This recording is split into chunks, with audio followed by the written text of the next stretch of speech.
Morning students.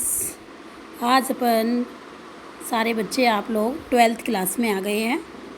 आज मैं 12th class का अर्थशास्त्र विषय का पहला लेसन पढ़ा रही हूँ, जिसमें अर्थशास्त्र की दो शाखाएं हैं। एक तो होती है व्यष्टि अर्थशास्त्र, दूसरी होती है समष्टि अर्थशास्त्र। तो मैं दोनों के बारे में बताऊँगी, दोनों की अलग अलग बुक हैं। तो पहला जो लेसन है मैं उसके बारे में आज बता रही हूँ। अर्थशास्त्र के बारे में बताया हुआ है। अर्थशास्त्र का एक तरह से ये परिचय है कि अर्थशास्त्र में क्या चीज़ होती है, उसके बारे में बताया है। तो अर्थशास्त्र क्या है, इसके बारे में मैं सबसे पहले आपको बताती हूँ। पहला क्वेश्चन है, तो अर्थशास्त्र वह विषय है जो व्यक्तिगत स्तर पर उन विभिन्न आर्थिक क्रियाओं का क्या करता है, अध्ययन करता है। अब आर्थिक क्रियाएं कौन कौन सी होती हैं? उपभोग, उत्पादन, विनिमय, वितरण और राजस्व। ये आर्थिक क्रियाएं, इन सब का वो क्या करता है, अध्ययन करता है। क्योंकि अर्थशास्त्र में हम मार्केट जाते हैं, मार्केट में कुछ खरीदते हैं, कहीं पर उत्पादन होता है, उत्पादन हो जाता है तो उस वस्तु का विनिमय होता रहता है। मार्केट में जब उस वस्तु को बेच के आय होती है तो वितरण करते हैं। वितरण कैसे होते हैं? उत्पादन के 5 साधन हैं: भूमि, पूंजी, श्रम, संगठन, साहस। तो भूमि के मालिक को लगान दिया जाता है, पूंजीपति को ब्याज दिया जाता है, श्रमिक को मजदूरी दी जाती है, और बाद में जो बचता है वो एक व्यवसायी ले लेता है उसको लाभ के रूप में। इसे कहते हैं अपन वितरण। और सरकार को वस्तु उत्पादन होता है, इधर से उधर जाती है तो सरकार को आय होती है जीएसटी के माध्यम से। तो ये सब किसके अंतर्गत होता है? अर्थशास्त्र के अंतर्गत होता है। तो अर्थशास्त्र वह विषय है जो व्यक्तिगत स्तर पर उन विभिन्न आर्थिक क्रियाओं का अध्ययन करता है जिनकी दिशा या तो संतुष्टि को अधिकतम करने, मतलब कोई भी है, क्योंकि संसाधन हमारे पास सीमित होते हैं, आवश्यकताएं अनंत होती है, तो हमें हर तरीके से, देखो किसी को कम तनख्वाह मिलती है, किसी को ज़्यादा मिलती है, लेकिन हर व्यक्ति दुखी तो नहीं होता ना। उस ही इनकम में वह खर्च करता है और अधिकतम संतुष्टि प्राप्त करता है। तो अर्थशास्त्र उसकी दिशा या तो संतुष्टि को अधिकतम करने या लाभ को अधिकतम करने की ओर होती है, यानी पूरे देश का सामाजिक कल्याण को अधिकतम करने की होती है। ये किसका काम है? अर्थशास्त्र का।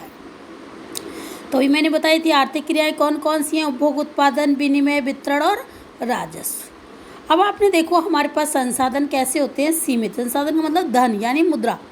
लेकिन हमारी आवश्यकताएं कैसी होती हैं? अनंत होती हैं। जहाँ आपके पास 100 रुपये होते हैं तो खर्चा करने का मन करता है 200 रुपये का, क्योंकि अपन की इच्छाएं बढ़ जाती हैं। तो संसाधन सीमित है, आवश्यकताएं अनंत है, इसीलिए हमारी कौन सी समस्या उत्पन्न होती है? चयन की। तो हम पहले किस पर व्यय करें? आज जैसे आपको है तो एडमिशन कराना है, फिर बुक्स लेनी है, फिर यूनिफॉर्म लेनी है, तो जो पहले आवश्यकता है उसको हम पहले पूरा करते हैं। तो यही चयन की समस्या होती है।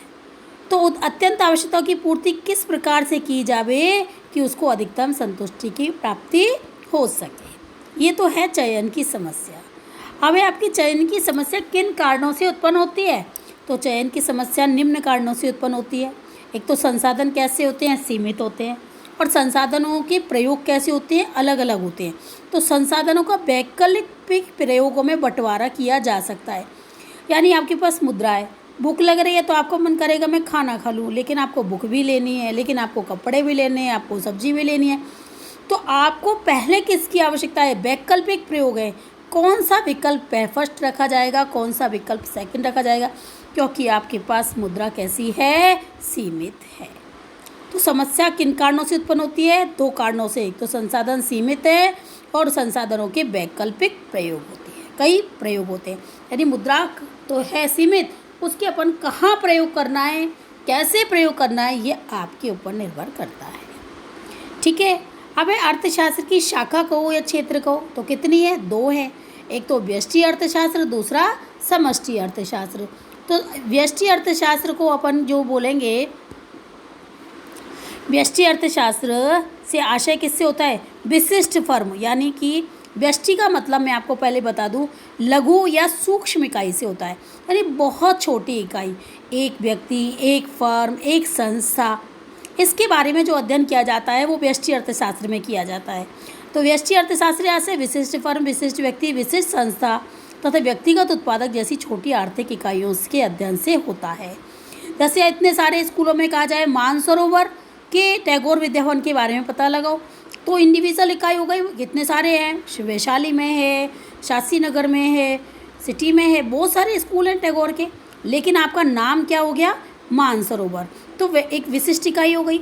ऐसे ही बाजार में कितने सारे बाजारों में से, और यदि ये बोला जाए मानसरोवर के बाजार के बारे में पता लगाओ, तो ये क्या हो गई आपकी विशिष्ट इकाई, व्यक्तिगत इकाई हो गई।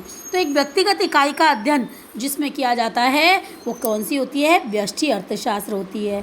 तो व्यष्टि अर्थशास्त्र से विशिष्ट फर्म, विशिष्ट व्यक्ति, विशिष्ट संस्था, व्यक्तिगत उत्पादक जैसी छोटी आर्थिक क्रियाओं के अध्ययन से है। फिर व्यष्टि समष्टि अर्थशास्त्र क्या है, समष्टि अर्थशास्त्र के अंतर्गत समग्र के अध्ययन से होता है। जैसे पूरे देश के बारे में पता लगाना है, अब इस समय कोविड के बारे में पता लगाना है तो पूरे देश के आंकड़े आते हैं। पूरे कुल रोजगार के बारे में पता लगाना, बेरोजगारी के पता लगाना, राष्ट्रीय आय के बारे में पता लगाना, कुल उत्पादन कितना हो रहा है, सामान्य कीमत स्तर का निर्धारण करना, ये सब किसके अंतर्गत होता है, समष्टि अर्थशास्त्र के अंतर्गत होता है। ठीक है, अब व्यष्टि एवं समष्टि अर्थशास्त्र का प्रयोग, नेक्स्ट क्वेश्चन है आपका, किसने किया था, तो सबसे पहले 1933 में किसने किया है, रैगनर फ्रिश ने। नेक्स्ट क्वेश्चन है, अर्थशास्त्र के लेखक कौन है। सबसे पहले आपसे यदि पूछा जाता है कि अर्थशास्त्र के लेखक कौन है, तो आपको पता होना चाहिए कि चाणक्य हैं, जिनका कि दूसरा नाम क्या है, कौटिल्य है। ये चंद्रगुप्त मौर्य के शासनकाल में मुख्यमंत्री के पद पर आसीन थे। अर्थशास्त्र के जनक बोलता है तो कौन है, एडम स्मिथ। और यदि उसने क्या कहा, समष्टि अर्थशास्त्र के जनक कौन है, किसके, समष्टि अर्थशास्त्र के, तो प्रोफेसर कीन्स हैं। और पूरी अर्थशास्त्र के बारे में के जनक पूछता है, यानी गॉड फादर कौन है, तो एडम स्मिथ है।